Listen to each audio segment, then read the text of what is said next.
Hello, and welcome to Uconomy. I'm Tom Fox. I'm Nunzio Bruno. And we got a new studio. Yeah, new sets, new tables. It's a new year, new topics. New topics, chairs that won't fall apart. Indeed, and I don't think we'll be falling anytime soon. No, no. Well, me maybe, I'm very clumsy. But yeah, we're starting Uconomy off new stuff, and one of the new things we wanted to talk about was, I hear it a lot, and I know you hear it too, we got all these great tools in social media and on the internet, and how can I really use some of these tools in my financial life? Right. And Twitter will help us do a lot of things, seeing where our friends are and just quick updates and things like that. But it pretty much is a very powerful tool for communication, and on top of that, for education. Yep. So we wanted to talk a little bit about some of these tools, Twitter and some other platforms that could really kind of help you out when you're trying to figure out your financial life. Yeah, so the idea is that there are websites like mint.com and Money Strands. There are tools specifically built to help you with your finances, but what we're talking about is actually using social media to help you save. Yeah, and also bringing in some of those too. I mean, there's been some, a lot of what we see with finance, and especially on my end, is a lot of it is emotionally based, our spending decisions and so on. So there's actually some nice sites out there that actually offer you encouragement. Yeah. And you can set goals and things like that. So we're going to cover some things like that today. One of the first things I would say to start this off is, regardless of the tools that you use, because we're going to give you a list, hopefully, of quite a few that you get to pick from. But one of the first things you should start off is, just start by joining the conversation. Okay, using stuff like Twitter and Facebook, there are lots of groups designed to answer your questions about personal finance or credit or anything else to help you do better for yourself financially. Indeed. I mean, now that Facebook is, Facebook and YouTube are running neck and neck right now for being either the one or two search engine beyond Google on the internet. So, I mean, you could use those tools just as they stand right now to get some advice. Like, for instance, I work at Cambridge Credit Counseling Corporation. It's a nonprofit. But you can go on YouTube and you can type in credit counseling, or the same thing on Facebook. Yep. And if you need that kind of advice, boom, it pops up. Or if you have a favorite personal finance author, well, hopefully Nunzio and I will be your favorite author when our book comes out. But if Dave Ramsey or somebody like that, you can look through them on Twitter and Google and actually follow the information they put out. And it's a lot of information. On Twitter especially too, if you're looking for a specific topic, you can go right into the search bar up top and you can type that in. I'm looking for help with credit card debt. And you'll be surprised at the information that pops up, and then you can start to, like you said, get involved in the conversation. Ask questions of the folks that are on there, and even start to find some new folks to follow. I mean, you can look at someone's bio. You see, wow, this person's a personal finance expert, or they're a credit card expert, or whatever it may be. And then again, you just watch the information they put out. And a lot of people share a lot of great things on the internet. So my top three for weekly chats that happen, opportunities for you to jump into the conversations are if you @Wisebread, @Bankrate, and @Money Crashers. These are all Twitter specific, but those are great places where you can ask your own questions, maybe pick up a few tips, or even share any of the resources that you're using that's working. No, and just to build off that, I mean, when you follow those particular sites, and that's the @ before that, they'll have a chat. And the chats come up a couple times a week, and they're called tweet chats. And what the tweet chat really does, it gets you involved in the conversation. It's usually followed by a hashtag and then whatever the name of the chat is. Yep. Like Credit Karma, which is a site we'll talk about in a few moments. They have a chat, and it's CK Chat. It's hashtag CK Chat. And what happens when you put that hashtag in is you get to see all the information that people are talking about during that chat. Right. I mean, I've been on a couple of these, and they have some great ideas. And these are ideas that stay-at-home moms are using it, or just regular people in general say, hey, I did this to save money on this topic, and every week it's a different topic, and it's a lot of good ideas and things that you can put to use right now, which is one of the better things about that particular aspect. And that's just one way. Another way to try to chime into conversations is to pick your favorite financial bloggers and just jump into their comment threads. A lot of times you'll find posts that you might actually answer the questions that you might have just by doing a search through their histories, and you'll be able to see what other people or how they're responding, and then even ask your own questions. And usually financial bloggers, if if they're pretty good about what they do, they're part of that conversation as well. So you'll have one-on-one feedback with the authors of those articles.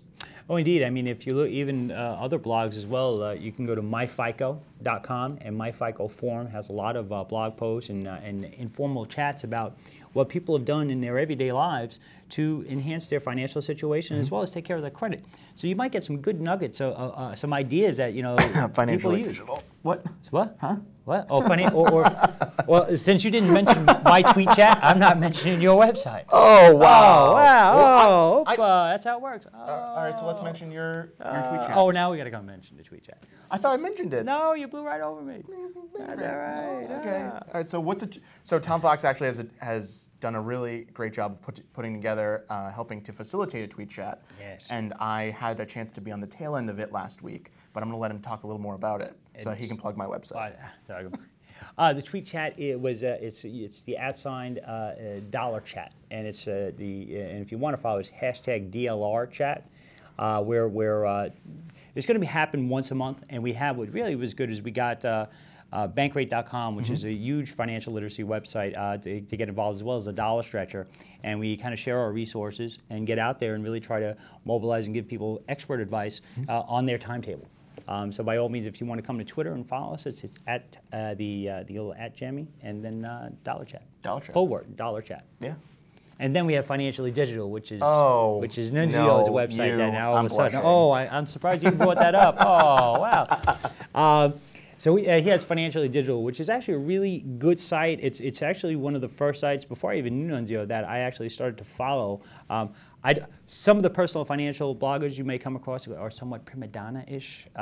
He's not, and he has a very good way to come across and give you information that you can use, and that's probably why I tend to like most financial bloggers, because they bring you information in a very user-friendly format, right, where you can go to a full financial expert and whatever, and they're going to give you all this mumbo jumbo, and you're like, I just want to manage my bills.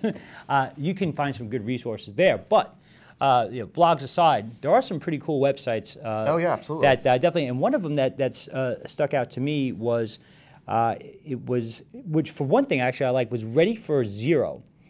Which is what it does is it helps you put in all your loan information.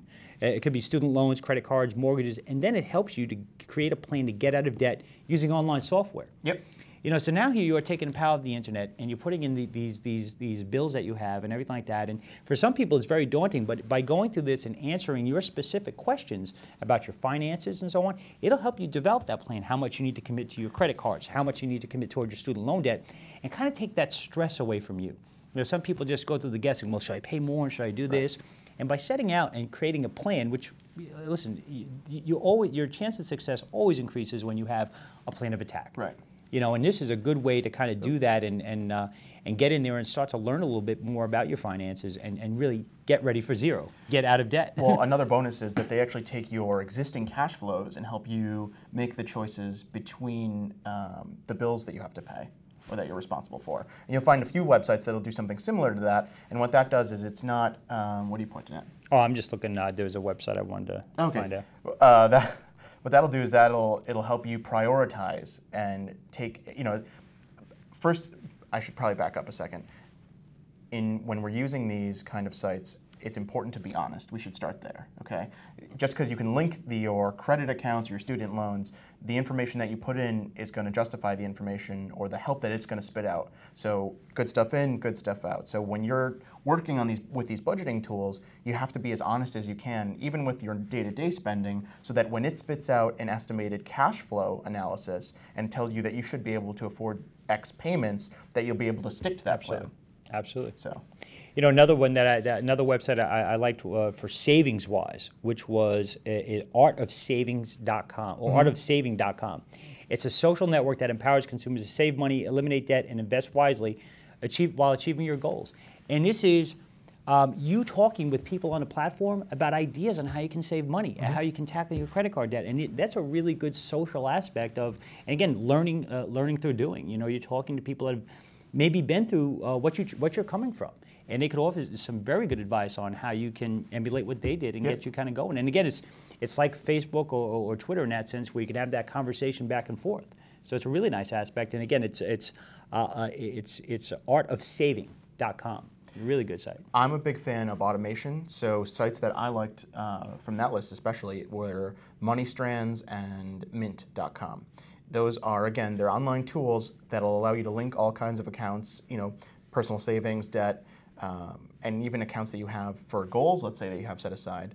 And to some extent, they might try to match you up with financial products that might help you, but the idea is it's a full platform for you to be able to take control, see everything in one dashboard kind of interface, and hopefully move positively from there. But it's a great place to just take all your information, get it into one spot, and take your budgeting from there. And I agree with you. Mint is a great website, but sometimes it could be a little daunting for folks. Sometimes people, if you look at Mint.com, it's a Cadillac. Some people just need a Pinto. It's a great site. It's but if you're new to budgeting and things like that, if you're new to, or you just, there's other sites that you can use as well. Pear Budget is one. It's a really simple budgeting expense tracking service. It's called Pear, as in the fruit. Yep. I was going to say meat product, but thank you. Pear Budgeting.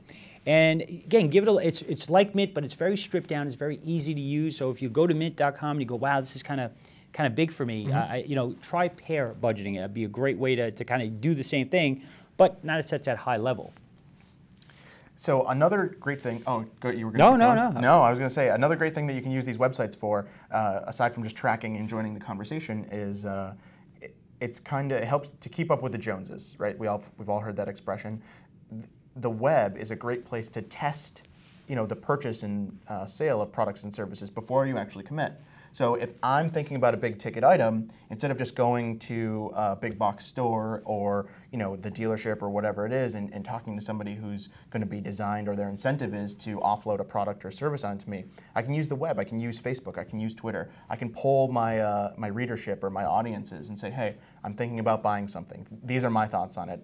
Any objections, any suggestions, any substitutes? It's a great source of information for you where you can engage and actually get live feedback to help you with those purchases.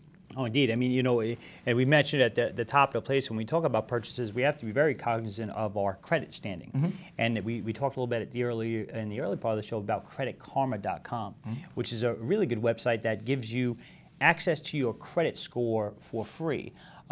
What it's also going to do is, based on your credit profile, it's going to give you not very personalized information, but kind of advice along the way based on your credit profile on how you can strengthen your credit, which is another really good aspect of the site. So you can, because people get, I don't even understand my credit score. What does it do?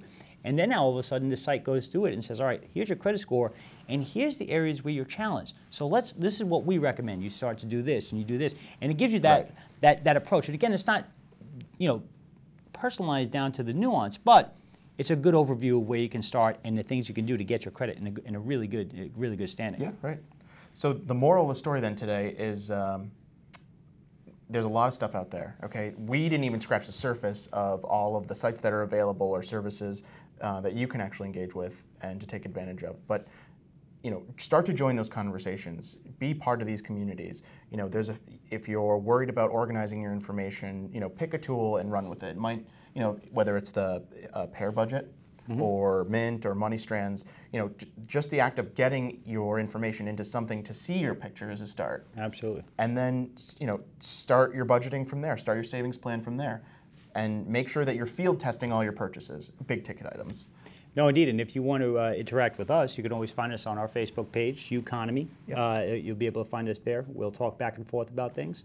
And one thing we like to stress too is, if you're ever in any kind of, you have questions about your finances or anything, always reach out to professionals. There's, again, I work with Cambridge Credit Counseling, but there's an army of credit counselors throughout this country that are a nonprofit and are willing to help you. So whenever you get jammed up on something, by all means, look for some professional advice. And Twitter at Uconomy Show. Yeah. You'll be able to find us there. Yeah. Well, listen, thank you very much for tuning into this episode, and we look forward to seeing more of you. Yeah. Thanks for stopping by. Oh, yeah.